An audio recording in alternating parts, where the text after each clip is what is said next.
Bicycle, bicycle, bicycle. I want to ride my bicycle, bicycle, bicycle. Hi, I'm a bicyclist, and I do probably about 3,000 to 4,000 miles a year, and rather full-figured, and so I get a few flat tires. And all of you in your earlier class, bicycling class, have been trained on how to fix a flat tire. Well, this is the inner tube that goes inside a tire, and normally what most of the classes do is say, hey, go buy a new inner tube. They come in a box like this. They're a better part of $10, and that's $10 for one flat. Well, as an alternative to spending $10 on a new inner tube, what you can do fairly quickly is spend about the same amount of money, a little less, on a patch kit.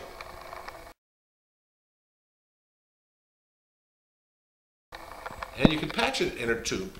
I've seen some fellow riders patch an inner tube 6 times. It's a tire patch. Very simple. Let me show you what's in the kit. Typically you get a little metal file or a piece of sandpaper. You get some plastic cement. And you get, this one's been used, so there's not as many patches in here, but you get some patches like this. And here's another patch kit, very similar to the other one I showed you, and I've taken the components out of it. Once again, small piece of sandpaper, a patch, and the cement, pliable cement. Self-vulcanizing, it says on there. Now we'll go back to the inner tube that has a hole in it. The way you find a hole in an inner tube is basically take the inner tube. Here's the, this is a Presta type. You have to basically unscrew it. You filled it before, so you know how to do that. Unscrew the valve stem, and you'll connect your tire pump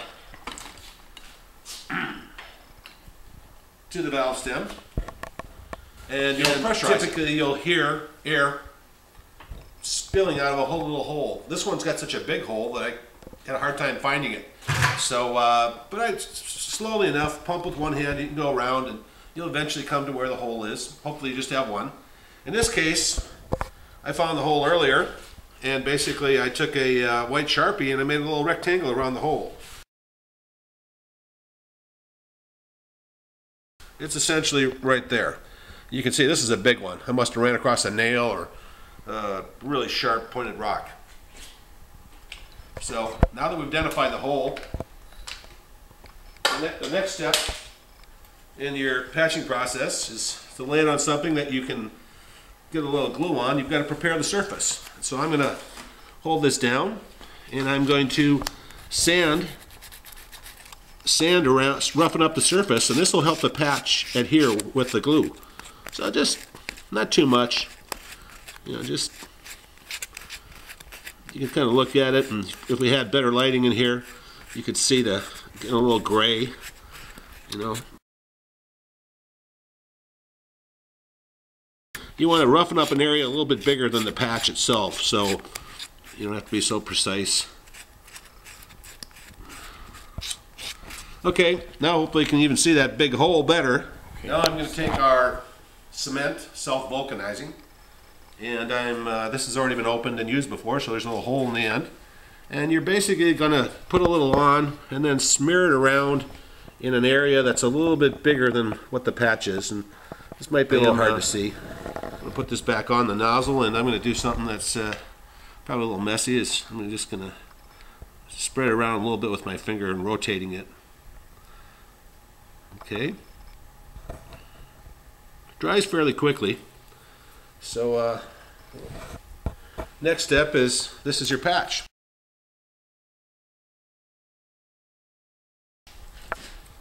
Okay, it's sticky on one side. Okay. Like a postage stamp, at least the self-adhesing type. This the patch is sticky on one side, and it's bonded against a piece of tinfoil or something that you peel off. Okay, so I peeled it off.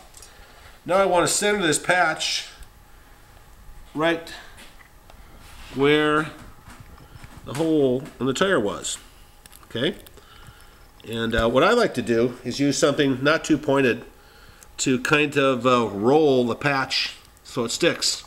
So you could use a cord or something. I'm just using a large socket for my wrench set. And I'm going from the inside out both ways. Then I'll roll the patch over a little bit. And I'll do it on all the circumference, all the edges of the patch, so that it sticks to the cement. And make sure there's, all the edges have been pressed into the self-vulcanizing cement.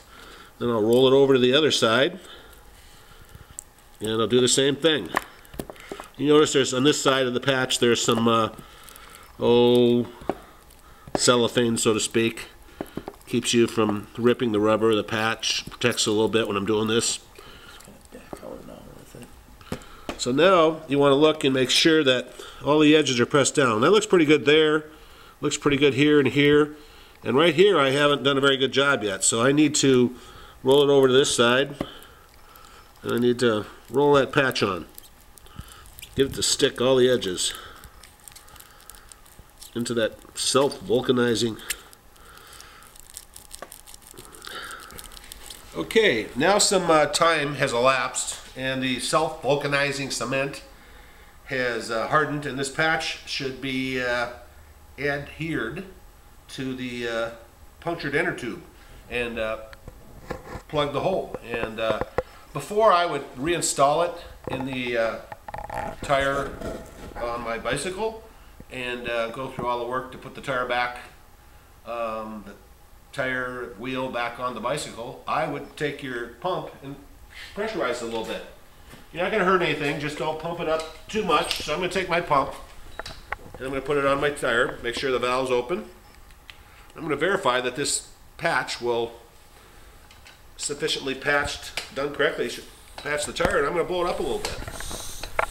And as you see, the tire does hold air, the inner tube, that is, excuse me, and our patch was successful.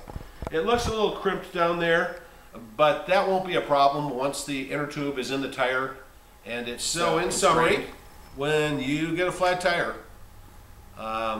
you have two choices. You can put a brand new inner tube in, it's going to cost you better part of $10, or you can use your patch kit, and one of these runs probably about $6 and it'll patch in the neighborhood of a dozen tires. And so basically for 10% of the cost of a brand new inner tube, you can patch most popped inner tubes, save yourself a bunch of money and make less of a carbon footprint and all those other good things. So happy riding. Get on your bikes, ride!